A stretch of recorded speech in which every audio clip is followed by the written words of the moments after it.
O tema de hoje fala sobre a origem do mal.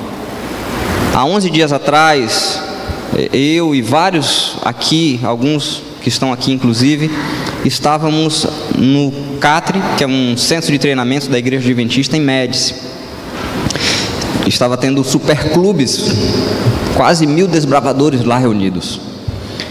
E na sexta-feira à noite, quando terminou o evento, eu e minha família e minha esposa fomos dormir na casa de uma prima dela, lá em Médici. E quando eu cheguei lá, na sexta, o Charles estava assistindo o jornal. E me disse: você sabe o que aconteceu? Não está sabendo o que aconteceu? Eu falei: não estou sabendo. O que aconteceu? A gente está vindo do culto, um momento maravilhoso ali. Terroristas atirando lá em Paris, mataram já mais de 100 pessoas. E foi a notícia, está sendo a notícia em todos os jornais, toda hora, todo tempo. E semana passada era só o que se falava no jornal, né? Essa semana ainda não tive tempo de assistir o jornal, mas imagina que ainda continua. Essa questão da insegurança mundial. Não conseguimos compreender como uma pessoa atira em outras que estão ali comendo, com a família, em um momento de lazer, se explodem.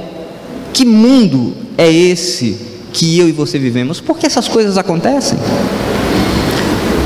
Isso que nós estamos vendo é apenas um pouquinho, uma parte muito pequena do mal que reina neste mundo em que eu e você estamos. Por que tudo isso? Por que tanta maldade? Porque existe sofrimento no mundo. Na verdade, eu quero dizer para você que não existe uma resposta para a origem do mal. É um mistério. Como ele originou-se? Realmente nós não temos como saber. Assim como também não temos como entender completamente o porquê do sofrimento, o porquê pessoas inocentes sofrem. Mas a palavra de Deus nos mostra onde e como foi que aconteceu. A palavra de Deus também, lá em Romanos capítulo 3, verso 23, você pode procurar em sua Bíblia, ou você pode ler na tela, talvez, vamos apresentar aqui, Romanos 3, 23, se alguém precisar de Bíblia, pode levantar a mão, nós vamos usar alguns textos hoje. Ali, Paulo faz uma declaração bombástica. Ele diz que todos pecaram e carecem da glória de Deus. Não sei se ou estão destituídos, né? Essa versão diz assim. A minha versão, a versão que eu aprendi, diz que carecem, necessitam da glória de Deus. Na verdade, essa declaração mostra que a condição do ser humano, seja ele qual for, rico ou pobre, importante ou não, famoso ou desconhecido, é uma só, é de pecador. E como pecador, todos nós estamos condenados à morte, porque o salário do pecado é a morte. A Bíblia nos deixa isso muito claro.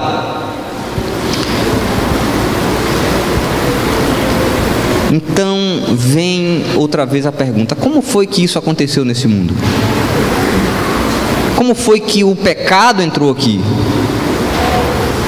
Eu não sei você, mas eu muitas vezes me questionei. Por quê? Quando você vê uma criança num leito de hospital, quando você vê uma criança sendo abusada, Quando você vê um inocente sendo assassinado, quando você vê pessoas passando fome enquanto outros desperdiçam, quando olhamos para essas coisas, quando vemos um ente querido, uma pessoa que nós amamos, num caixão, nós muitas vezes somos levados a pensar: existe algo muito errado nesse mundo, algo que não encaixa, algo que não está certo. O porquê disso? A Bíblia, em Apocalipse capítulo 5, verso 11 e 12, diz que João teve uma visão do céu. E nessa visão que ele teve do céu, ele presenciou uma cena indescritível, aonde ele via uma multidão de seres adorando a Deus. Veja lá em Apocalipse capítulo 5, verso 11 e 12. Veja essa cena que ele viu. Vi e ouvi uma voz de muitos anjos ao redor do trono, dos seres viventes e dos anciãos, cujo número era de milhões e milhares de milhares, proclamando em grande voz: digno é o Cordeiro que foi morto de receber a riqueza, a sabedoria e força, e honra, e glória, e louvor. Então esses seres que estavam ali, anjos que estavam ali, a quantidade era tão grande que ele não conseguiu quantificar. Ele não teve como dizer a quantidade, ele apenas disse milhares de milhares, quer dizer, uma quantidade incontável de seres estavam ali adorando, louvando a Deus no céu. E percebemos que estes seres, eles tinham alegria de estar ali na presença de Deus, pois estavam louvando a Deus, porque o louvor só sai de um coração eternamente grato pelo Criador, por tudo aquilo que Ele é. O louvor só brota de um coração que ama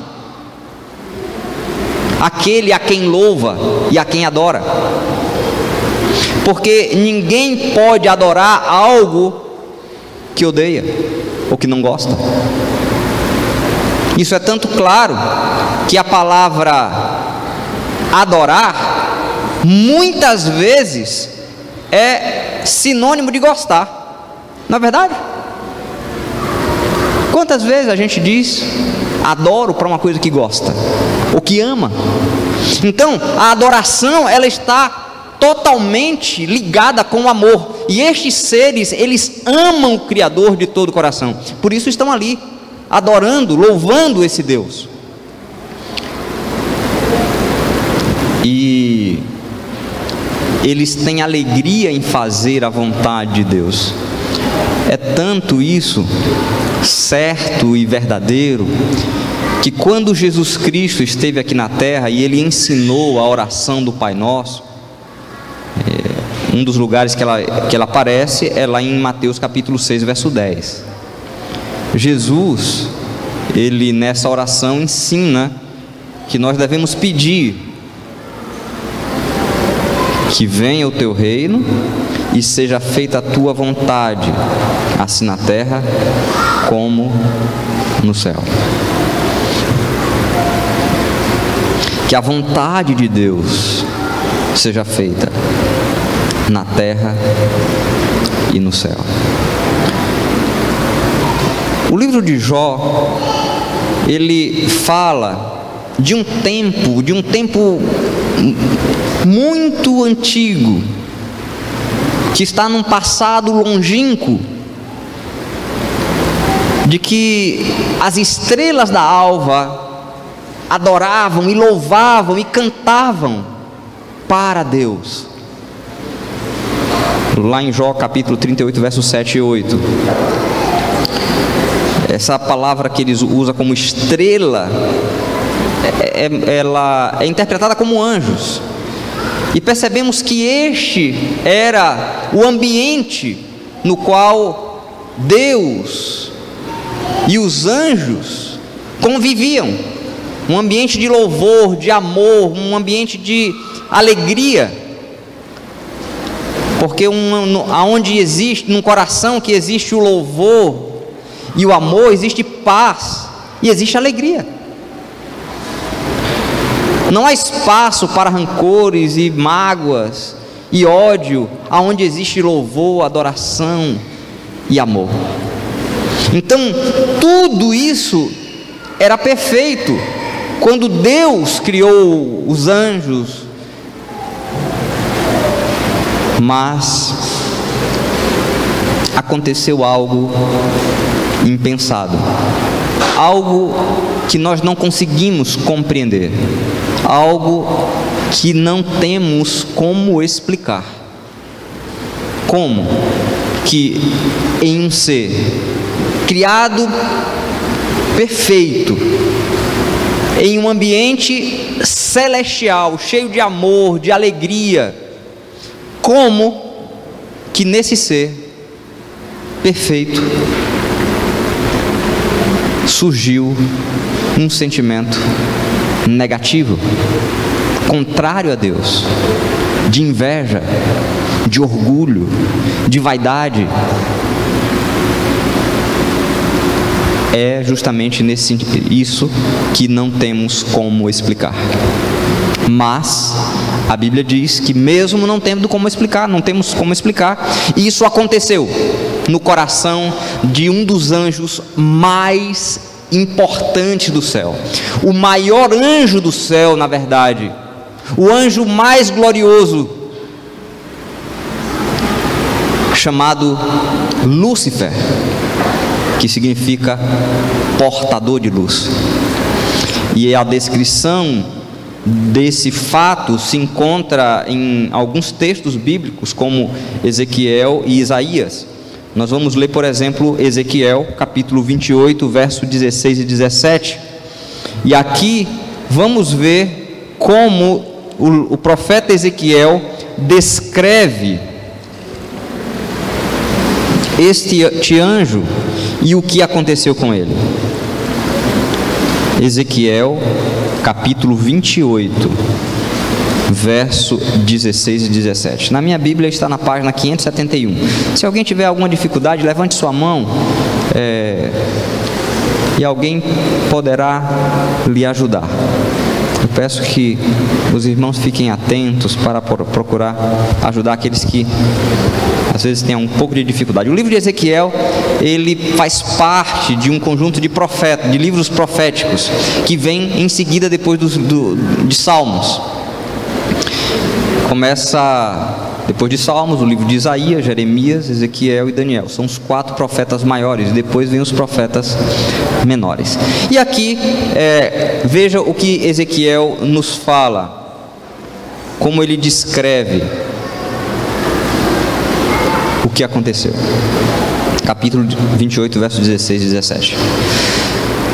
Na multiplicação do teu comércio se encheu o teu interior de violência e pecaste, pelo que te lancei profanado fora do monte de Deus e te tirei e te farei perecer, ó querubim da guarda, em meio ao brilho das pedras. Elevou-se o teu coração por causa da tua formosura, corrompeste a tua sabedoria por causa do teu resplendor. Lancei-te por terra, diante dos reis te pus, para que te contemplem. Então, este anjo, ele encheu o seu coração de orgulho, porque ele era muito formoso. Você já conheceu uma pessoa que se acha, que olha para você assim? Então, foi isso que aconteceu com ele. Começou a se achar que ele era melhor do que os outros, e por achar que era melhor do que os outros, ele começou a achar que era melhor até do que Deus. Já pensou? E sabe qual é a prova que eu tenho disso? Porque está escrito em Isaías capítulo 14, verso 12 a 15. Isaías faz essa declaração e deixa muito claro o que aconteceu ali. Capítulo 14, verso 12 até o verso 15. É uma declaração triste aqui de Isaías, como que ele está com o coração partido ao dizer essas palavras, aqui no capítulo 14, 12. Como caíste do céu, ó estrela da manhã, filho da alva, como foste lançado por terra, tu que debilitavas as nações. Tu dizias no teu coração: eu subirei ao céu, acima das estrelas de Deus exaltarei o meu trono, e no monte da congregação me assentarei, nas extremidades do norte. Subirei acima das mais altas nuvens, e serei semelhante ao Altíssimo. Já pensou?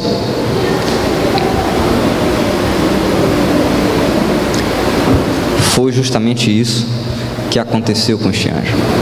Ele quis ser igual a Deus, quis ser melhor do que Deus. Ele começou a achar que Deus estava errado naquilo que ele falava, que as suas leis, que as suas ordens eram absurdas, eram incompatíveis com o amor, eram ditatoriais. Mas a maior prova de que Deus é amor é justamente porque Ele permitiu que este anjo se rebelasse. Porque com o poder que ele tem, ele poderia imediatamente ter extirpado o mal pela raiz, ter matado, tirado a vida de Lúcifer, ou, na melhor das hipóteses, ter alterado a sua mente, ter feito dele um robô que fizesse apenas aquilo que ele deseja, que ele desejasse. Deus poderia ter feito isso. Para ele não tem nada impossível, nada difícil. Entretanto, Ele criou seres livres, com vontade, que podem tomar suas decisões, e foi justamente o que aconteceu. Mas, como Lúcifer, ele se rebelou contra Deus, ele não poderia mais viver no céu, ele não poderia mais estar ali, porque ele iria contaminar os outros anjos. De fato foi o que aconteceu, e ele precisou ser expulso do céu, juntamente com aqueles que se simpatizavam com a sua causa. E o relato desse fato está no livro de Apocalipse, capítulo 12, verso 7 até o verso 9.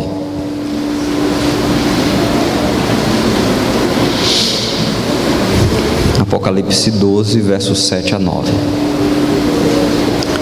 onde nos diz assim: houve peleja no céu. Miguel e os seus anjos pelejaram contra o dragão. Também pelejaram o dragão e os seus anjos. Todavia não prevaleceram, nem mais se achou no céu o lugar deles. E foi expulso o grande dragão, a antiga serpente, que se chama Diabo e Satanás, o sedutor de todo mundo. Sim, foi atirado para a terra, e com ele os seus anjos. Apesar de todo o conselho de Deus, de toda a orientação de Deus, de toda a misericórdia, foi necessário uma dura intervenção divina, e chegou o dia em que aqueles anjos que não simpatizavam com o Senhor, com as suas ordens, com as suas leis, tiveram que ser expulsos. E eles então foram expulsos do céu. E então ele veio até a terra, como está escrito aqui, nós lemos, mas também no verso 12, capítulo 12, verso 12, também fala sobre isso. Por isso festejai, ó céus, e vós os que nele habitais. Os céus festejaram, por quê? Porque o diabo tinha saído de lá, com os seus anjos. Mas ai da terra e do mar, porque o diabo desceu até vós, cheio de grande cólera, sabendo que pouco tempo lhe resta. E agora, qual é a relação desse fato que aconteceu no céu com a terra? O que a gente tem a ver com isso, com essa guerra que teve lá, com a expulsão de Satanás? E por que ele veio para cá? Quando Deus criou o mundo perfeito. Tudo era perfeito. Você lê isso no livro de Gênesis, capítulo 1 e 2. E nesse capítulo você percebe que ao terminar cada dia da criação, Deus vai dizendo que tudo era bom. E quando ele conclui, no final de tudo, ele diz: olha, ficou tudo muito bom. É igual uma mãe, quando prepara uma refeição especial em casa, e ela passa ali a manhã inteira cozinhando, e quando termina, prepara a mesa, os detalhes, arruma os pratos, e depois olha para aquela mesa e vê assim: nossa, ficou tudo muito bom. E aí a família senta, os amigos, e elogiam e agradecem, porque tudo ficou muito bom. Deus, quando terminou a terra, que olhou, ele viu, ficou tudo perfeito, não havia um defeito sequer, tudo muito bom, tudo maravilhoso. E ao findar a criação, Deus colocou Adão e Eva em um jardim que ele havia plantado, e ele dá algumas orientações para o casal. Veja capítulo 2 de Gênesis, verso 15 até o verso 17. Gênesis capítulo 2, verso 15 até o verso 17. Tomou, pois, o Senhor Deus ao homem e o colocou no jardim do Éden, para o cultivar e o guardar.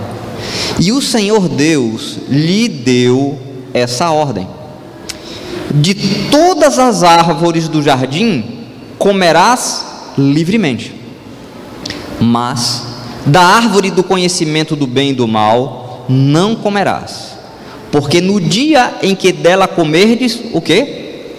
Certamente, o quê? Morrerás. Assim, Deus havia orientado o casal que eles não deveriam comer da árvore. Essa árvore era dele, e eles não deveriam tocar nela. Mas um dia, Eva se afastou de Adão, passeando pelo jardim, e quando se percebeu, ela estava diante da árvore do conhecimento do bem e do mal. E então ela viu um lindo animal, uma serpente, que naquela época devia ser um animal extraordinário, lindo. E a serpente então chega para Eva e pergunta: vem cá, Deus disse que você não pode comer de nenhuma árvore do jardim? Mas Eva, em vez de correr, fugir da serpente, porque animal não fala, né? Animal não conversa. Tem animais até que imitam a gente, né? Mas conversar, você já viu algum animal conversar?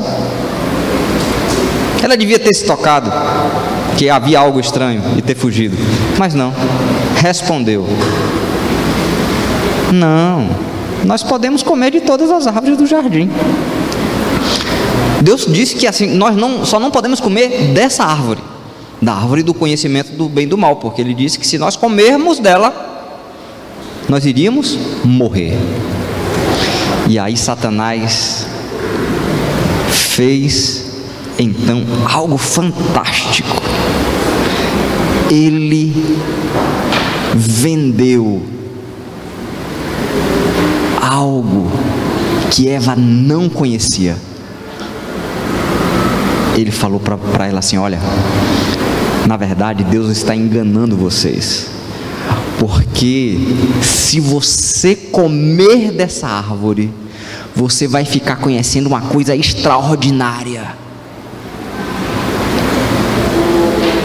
que era uma coisa que ela não conhecia. Você sabe que coisa extraordinária ela iria conhecer se comesse da árvore? Você vai ser igual a Deus, e você vai conhecer o bem. Ela já conhecia o bem e o mal. Então, o que aconteceu? Ela comeu do fruto porque ela queria conhecer o quê? O mal. Quando eu era ainda um adolescente, com 16 anos de idade, eu fui a primeira vez para o colégio interno na Bahia, para o IAN. E eu fui com um amigo, o nome dele é Marcos Veloso, lá de Ilhéus. Na época morava em Ilhéus, meu pai era pastor lá. E nós fomos, nossa, foi assim, foi um sonho.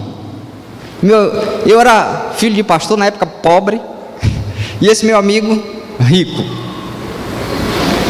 E ainda a mãe dele ainda me apadrinhou. Então foi assim, foi uma fase fantástica, né? Acho que foi a melhor fase da minha vida foi essa.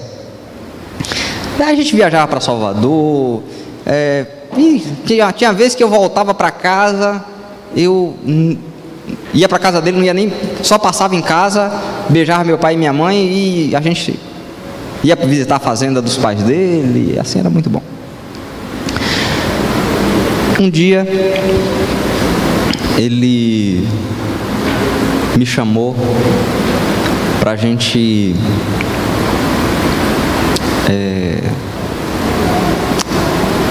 subir numa árvore que tinha atrás do dormitório feminino, masculino. E nesse momento estava tendo um culto na capela.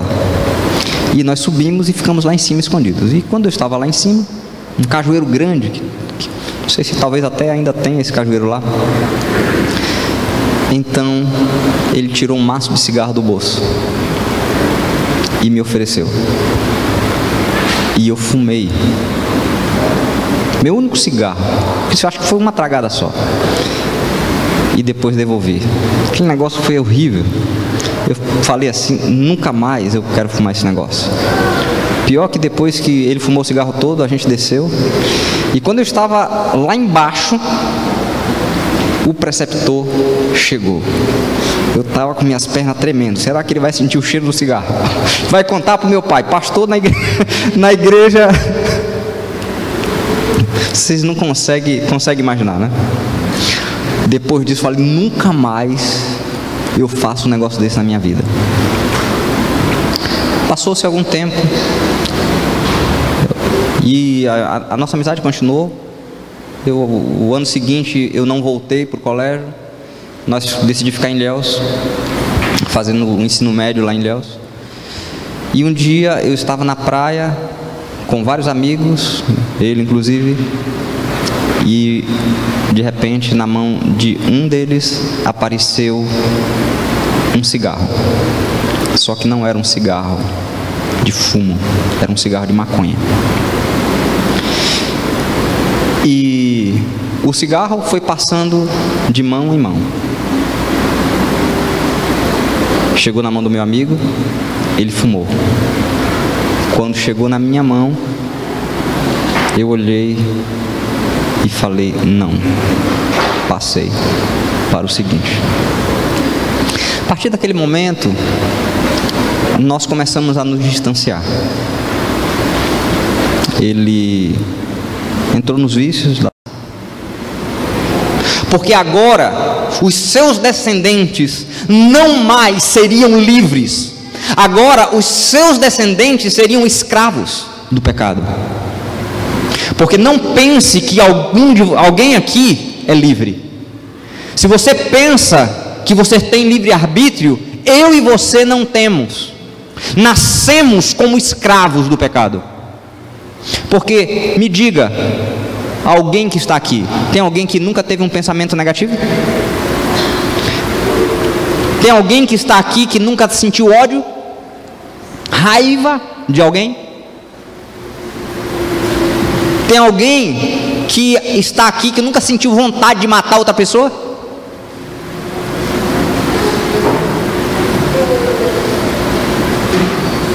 Tem alguém que está aqui que nunca teve pensamentos impuros?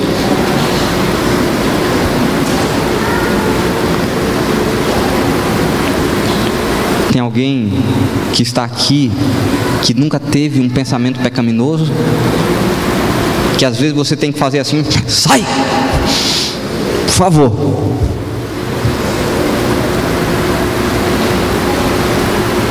Todos somos escravos.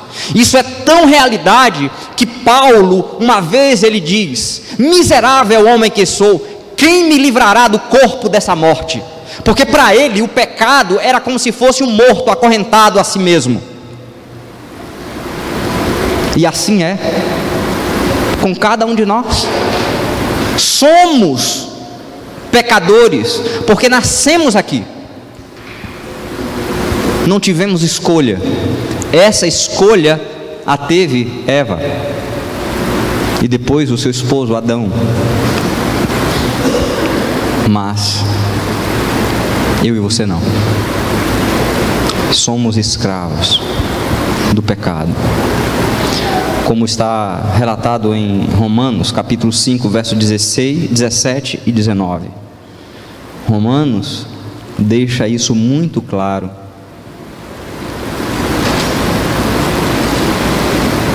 No capítulo 5, verso 17 até o verso 19. Se pela ofensa de um só, ou pela ofensa de um, e por meio de um só, reinou a morte, muito mais os que recebem a abundância da graça, o dom da justiça, reinarão em vida, por meio de um só, a saber, Jesus Cristo. Pois assim como por uma só ofensa veio o juízo sobre todos os homens para a condenação, assim também por um só ato de justiça veio a graça sobre todos os homens para a justificação que dá vida. Porque como pela desobediência de um só homem muitos se tornaram pecadores, assim também por meio da obediência de um só muitos se tornarão justos. Então foi a desobediência de um só que trouxe todo esse caos, e a maldição alcançou não apenas os homens, mas toda a terra. Todos nós, eu e você. É por isso que temos animais ferozes, peçonhentos. Aconteceu até agora antes de vir para a igreja. Os meninos já tinham tomado banho, já estavam prontos para vir. De repente, e eu estava terminando de me arrumar, orando no meu quarto, quando eu vi os gritos horríveis do Daniel na sala. Eu fui desesperado para ver o que era, o que tinha acontecido. Pensei que o mundo estava acabando, mas estou falando sério, você não tem noção do tamanho dos gritos, não tenho nem coragem de reproduzir aqui. E aí vocês vão entender o que aconteceu. Uma lagarta de fogo, não sei como, caiu no pescoço dele, ficou todo vermelho, empolado. Ele não queria nem vir aqui. Tudo isso aconteceu por causa do pecado. Os acidentes, animais estranhos, que não foram criados para isso, ou com venenos. Deus não fez essas coisas, mas tudo veio por origem do pecado. Mas eu tenho uma boa notícia para você. Quando o homem pecou, Deus, já em Gênesis, falou algo extraordinário. Justamente ali, no dia em que eles haviam pecado, e justamente quando ele veio para conversar com eles. É interessante que quando Deus vem, eles se escondem. E quando eles se escondem, Deus os chama. E eles estão cheios de medo, mas vem então conversar com Deus. E aparece aqui em Gênesis capítulo 3, verso 15, a primeira profecia messiânica. A Bíblia diz que Deus falou assim: porém inimizade entre ti e a mulher. Quer dizer, entre a serpente e a mulher, entre a tua descendência e o seu descendente. Este te ferirá a cabeça e tu lhe ferirás o calcanhar. Dizendo que Deus um dia haveria de colocar fim ao pecado, à morte e à dor, como está lá em Apocalipse capítulo 21. Tudo novo, tudo renovado. Deus veio dar esperança ao ser humano. Por essa razão, este livro que agora tenho nas mãos fala a mim e a você de um Deus que ama, de um Deus disposto a se entregar, disposto a se deixar morrer, disposto a salvar seres rebeldes e pecadores. Agora, eu e você podemos ter esperança. Agora, eu e você podemos ter esperança de salvação. Mas essa esperança de salvação, ela não está em nós. Porque em nós não há bem algum. Essa esperança de salvação se encontra somente em Jesus. Só nele. Se nós ficarmos olhando para nós mesmos, se ficarmos olhando para os outros, vamos encontrar defeitos. Porque ninguém que está aqui, nenhum de nós, não precisa, vocês não podem olhar para mim, porque eu sou como vocês. Humano, falho, pecador, feito do mesmo sangue, da mesma carne pecaminosa. A nossa única esperança é olhar para Jesus, porque Ele é o nosso único Salvador. Ele é o autor e consumador da nossa fé. Olhemos para Jesus Cristo. Eu quero fazer um apelo a você nessa noite. Se você, como eu, se sente pecador, se você, como eu, muitas vezes em sua casa, quando vai se deitar, imagina: Senhor, tem misericórdia de mim, porque eu sou um homem falho, necessito da tua graça em minha vida. Limpa meus pensamentos, transforma o meu coração, ajuda-me a ser bom, ajuda para que o meu coração seja teu somente, para que as minhas palavras sejam tuas e os meus ouvidos teus também, para que os meus olhos só possam olhar para aquilo que é bom, e que eu não me alegre com o mal,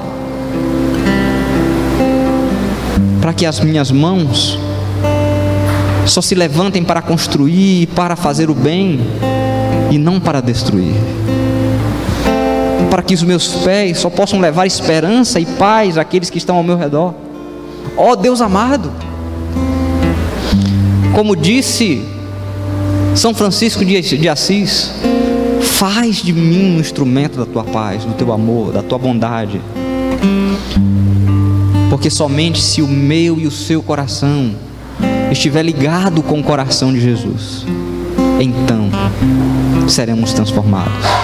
Somente se o nosso olhar estiver fixo nele, no preço que ele pagou pela minha e pela sua salvação, somente olhando para ele podemos ter esperança. Nós vamos cantar agora o hino Ao Olhar para a Cruz. E se tem alguém aqui nessa noite que deseja dizer para Jesus: Senhor, eu preciso de Ti, da Tua atuação transformadora em minha vida, eu quero receber o Teu amor em mim e ser transformado. Eu quero convidar você que quem sabe se sente pecador, você que sente essa necessidade de Cristo, que sente a necessidade de um milagre em sua vida, eu quero convidar você, enquanto cantamos, a vir aqui à frente.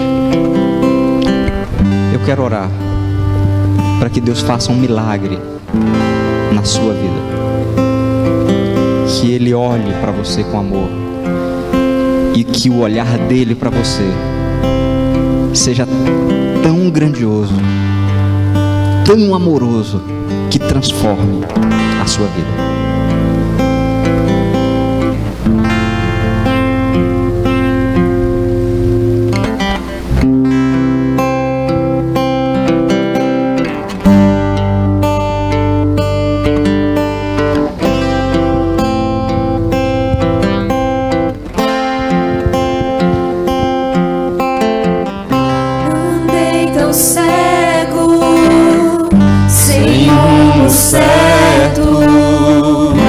Buscando a paz e descanso,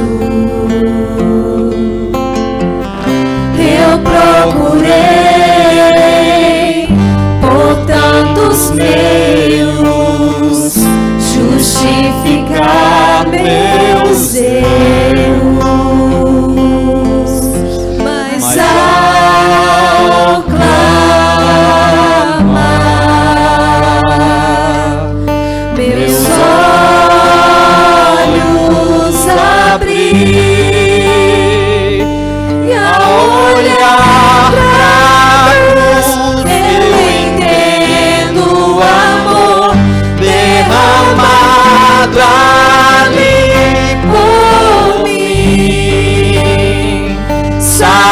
sacrifício de sangue por um pecador, não sou merecedor,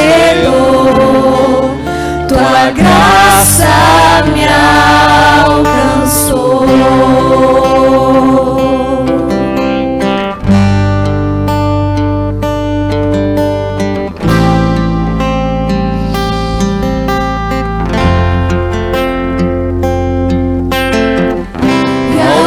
Tua glória naquele dia, me alegrarei em gratidão, tocarei as marcas de vitória, vencido é o pecado, perante ti me prostrarei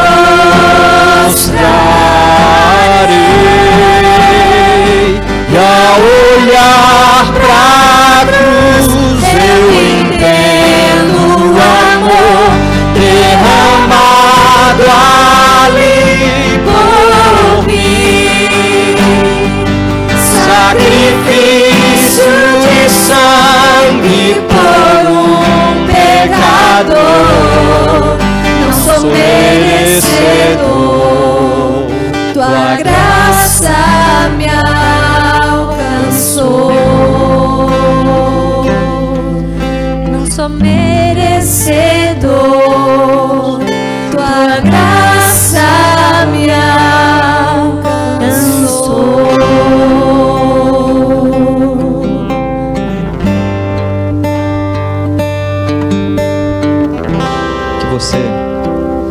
possa fechar seus olhos. Você nesse momento possa pensar no céu, possa pensar em Jesus e no amor que Ele tem por você. Mesmo que você se sinta pecador nessa noite, Ele não vai olhar para você com um olhar de condenação, mas Ele vai olhar para você com o olhar de quem te ama. Ele vai olhar com você com o olhar de quem tem um amor eterno e infinito, porque afinal de contas Ele pagou um preço muito alto para que você pudesse ser salvo. Feche seus olhos e ore comigo. Pai, quando olhamos para nós, vemos como somos, porque só Tu nos conheces. Não há ninguém que conhece mais o nosso coração do que Tu mesmo. Não temos como esconder nada de Ti, Senhor. Tu sabes tudo. Cada pensamento mau, cada ação perversa, cada desejo pecaminoso, tudo sabes a nosso respeito. E o que me admira é que Tu nos amas a Si mesmo, mesmo sem merecer. O Senhor nos ama. Não temos como compreender o amor que Tens por nós. Não temos como entender esse amor grandioso. Como pudeste descer do céu e vir a esta terra, ser rejeitado e maltratado aqui, incompreendido e por fim assassinado de maneira tão bárbara e cruel, por aqueles mesmos que Tu vieste salvar? Que amor é esse? Não conseguimos entender, mas podemos aceitá-lo em nosso coração, Senhor. Ó Deus amado, ajuda-nos, porque não escolhemos nascer nesse mundo, Senhor, mas aqui nascemos, e como nascemos aqui, queremos aceitar o Teu presente, que é de valor inestimável, a nossa salvação. Eu quero Te agradecer, porque o Senhor não nos abandonou, não nos abandonou em meio ao pecado e à desgraça, mas nos deu uma esperança. Ó Deus amado, queremos olhar para Jesus agora e Te pedir que a Tua misericórdia alcance o nosso coração nessa noite, Senhor. Queremos, ó Deus, que o Teu amor inunde o nosso coração de tal maneira que o pecado seja algo vergonhoso para nós, seja algo odioso, Senhor, seja algo estranho diante desse amor tão escandaloso que Tens por cada um de nós. E assim, ó Pai, possamos viver nossa vida cada dia olhando para Ti, para que todos os dias as decisões que venhamos a tomar sejam do Teu agrado, e que essas decisões possam trazer paz ao nosso coração, possam trazer alegria para a nossa alma, porque olhando para Ti e fazendo a Tua vontade, eu tenho a certeza, a convicção de que seremos muito mais felizes, seremos muito mais alegres, estaremos muito mais satisfeitos.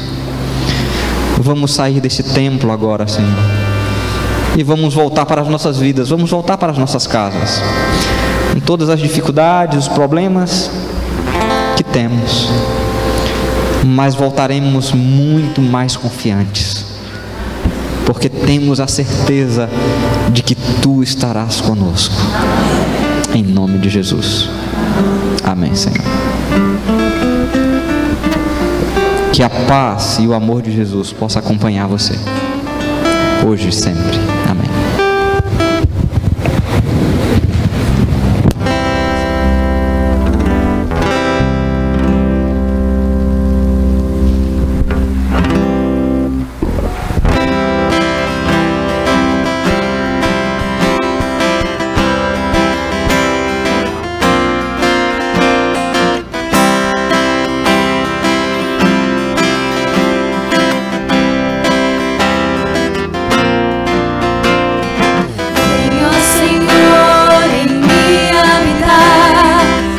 Quero ser templo teu. Quando eu sair deste lugar, que Jesus permaneça em mim.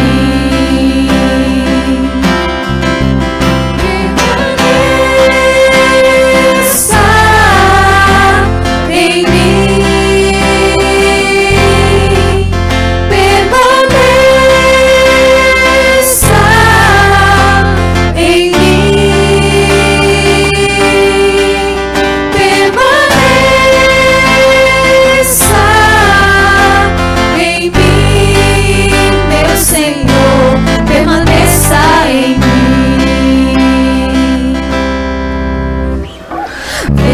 Senhor, em mim habitar, pois quero ser templo teu.